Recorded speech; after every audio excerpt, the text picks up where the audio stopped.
Hi friends, എല്ലാവർക്കും ഉപ്പും പുളിയും കുക്കിങ്ങിലേക്ക് സ്വാഗതം. ഇന്ന് തേങ്ങ ചേർക്കാതെ എങ്ങനെ പൊട്ടുകടല ചട്നി ഉണ്ടാക്കാമെന്ന് നോക്കാം.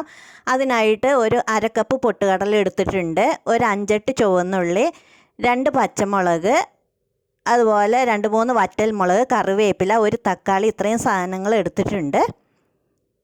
ഇനി ഈ സാധനങ്ങളൊക്കെ ഒന്ന് നമുക്ക് വഴറ്റിയെടുക്കണം. അതിനുവേണ്ടി ചീനച്ചട്ടിയിലേക്ക് ഒരു 2 ടേബിൾ സ്പൂൺ വെളിച്ചെണ്ണ ഒഴിച്ചു കൊടുക്കുക. വെളിച്ചെണ്ണ ഒന്ന് ചൂടായി വരുമ്പോൾ ഈ വറ്റൽമുളക് ഇട്ട് കൊടുക്കുക.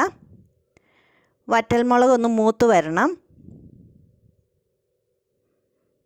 ഒന്ന് ചുമന്ന് വരുമ്പോൾ ആ ചുവന്നുള്ളി ഇട്ട് കൊടുക്കുക. കറിവേപ്പില ഇടുക, പച്ചമുളക് ഇടുക. ഇത് നന്നായിട്ട് എണ്ണയിലൊന്ന് മൂപ്പിച്ചെടുക്കണം.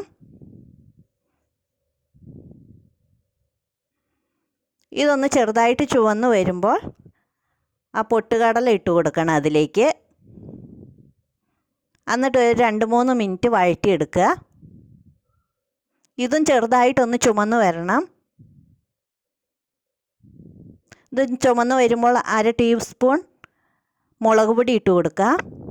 ഒരു തക്കാളി അരിഞ്ഞത് ഇട്ട് ചേർത്ത് കൊടുക്കുക. അത് നന്നായിട്ട് കൂട്ടി ഇളക്കുക.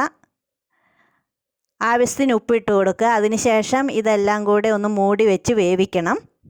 കാരണം ആ തക്കാളി ഒന്ന് വെന്ത് വരാനാണ്.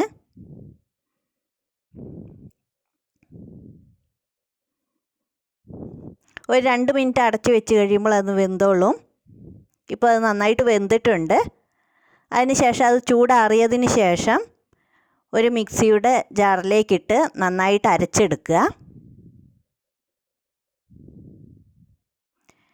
ഇനി ഒരു ചീനച്ചട്ടിയിലേക്ക് കുറച്ചും കൂടെ വെളിച്ചെണ്ണ ഒഴിച്ച് അതിൽ ഒരു 1/2 ടീസ്പൂൺ കടുകിട്ട് പൊട്ടിക്കണം.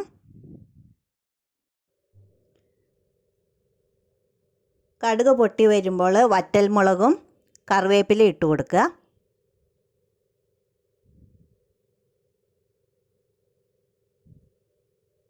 തീ ഓഫാക്കിയതിന് ശേഷം ഈ അരച്ച് വെച്ചിരിക്കുന്ന പൊട്ടുകടല അതിലേക്ക് ഒഴിച്ചു കൊടുക്കുക. നന്നായിട്ട് കൂട്ടി യോജിപ്പിച്ച് ഇളക്കിയെടുക്കുക.